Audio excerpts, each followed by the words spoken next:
इस तरह की घटना कोई सोच भी नहीं सकता, लेकिन हमारे राजस्थान में तो आम बात हो चुकी है। आम बात हो चुकी है 5 सालों में, क्योंकि जब इस तरह की घटना होती है उसके बाद जो कार्रवाई होनी चाहिए वो पुख्ता होती नहीं। तो सिक्योरिटी मांगी, उनको सिक्योरिटी प्रोवाइड करनी चाहिए थी, रिस्पॉन्सिबिलिटी थी कांग्रेस सरकार की, जो कि नहीं थी। 5 सालों में कांग्रेस रूल में इस तरह की घटनाएं आम बात हो चुकी है और law and order completely fail हुई है। राजस्थान भर के लोगों में इस घटना को लेकर रोष है, लॉ एंड ऑर्डर पर सवाल उठ रहे हैं और सबसे बड़ी बात कि राजस्थान ने अब भाजपा को मैंडेट दे दिया।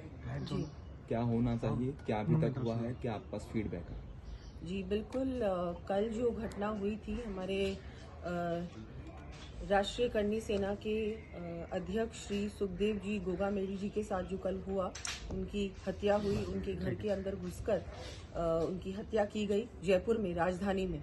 मैं बहुत ही बिल्कुल स्तब्ध हूँ और मेरे पास शब्द ही नहीं है कि मैं किन शब्दों से उनके परिवार को क्या कहें उनको। मुझे लगता है कि इस तरह की घटना किसी के साथ नहीं होनी चाहिए और जिस तरह से उन्होंने सिक्योरिटी मांगी भी थी सरकार से, कांग्रेस की सरकार हमारी थी और उस समय उन्होंने सिक्योरिटी मांगी, उनको सिक्योरिटी प्रोवाइड करनी चाहिए थी, रिस्पॉन्सिबिलिटी थी कांग्रेस सरकार की, जो कि नहीं की गई।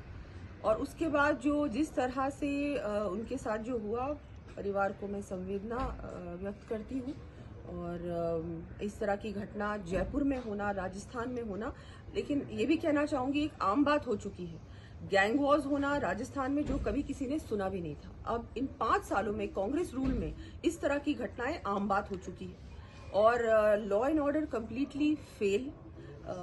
जिस तरह से जिस व्यक्ति ने सिक्योरिटी मांगी आपसे, उनको लगातार थ्रेट्स मिली थी, उन्होंने एक इंटरव्यू में भी इस बात को कहा है, उसके बाद भी गवर्नमेंट ने सिक्योरिटी उनको नहीं प्रोवाइड की। इस तरह की ये रवैया जो कांग्रेस सरकार का रहा है, ये इतना ज्यादा निंदनीय है।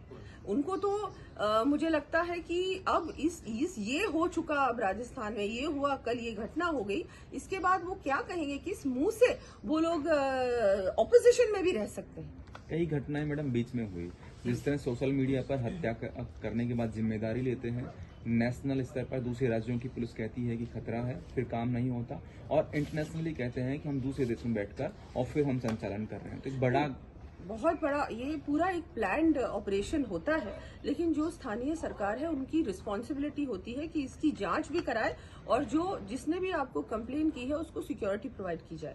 कल मैंने डीजीपी से भी बात की, राजस्थान पुलिस, उन्होंने मुझे पूरी तरह से आश्वस्त किया कि नहीं, हम लोग कमिश्नर से भी बात की कि हम लोग जल्द से जल्द इन लोगों को पकड़ेंगे। मैं तो ये अभी शायद कुछ अरेस्ट भी हुए हैं, लेकिन अरेस्ट के बाद इस पे तुरंत कार्रवाई होनी चाहिए, फास्ट ट्रैक में इसको लेना चाहिए इस केस को, और इन लोगों को फांसी की सजा होनी चाहिए, उससे कम कुछ नहीं। क्योंकि जब तक आप कड़ी कार्रवाई के बाद कड़ी सजा नहीं देंगे, तब तक इस तरह के हत्यारे सरेआम घूमेंगे और इस तरह की वारदातें लगातार होंगी राजस्थान में, क्या पूरे हमारे देश। यूपी में इस तरह की घटना कोई सोच भी नहीं सकता, लेकिन हमारे राजस्थान में तो आम बात हो चुकी है। आम बात हो चुकी है इन 5 सालों में, क्योंकि जब इस तरह की घटना होती है उसके बाद जो कार्रवाई होनी चाहिए वो पुख्ता होती नहीं, उसके बाद सजा तो होना बहुत दूर की बात है। मैम, लोग सड़क पर हैं, कुछ अपील करना चाहती हैं लोगों को मैं ये कहना चाहूंगी कि आप शांति बनाए रखें।